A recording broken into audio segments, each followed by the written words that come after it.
ովքեր եկեղեցին հացրել են այս կետին,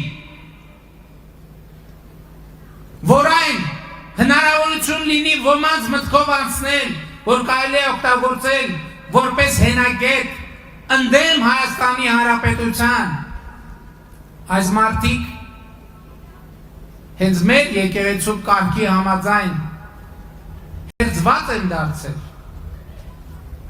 Ես ուզում եմ ասել, որ ցավոք այսօր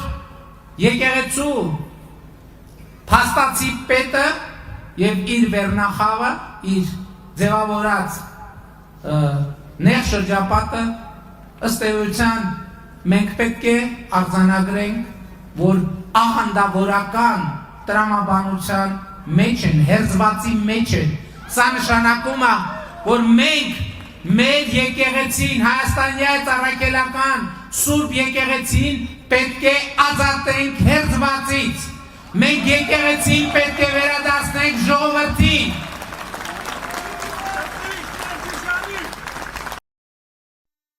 Հավանիր տեսանյութը եւ բաժանորդագրվիր նորությունները բաց չթողնելու համար։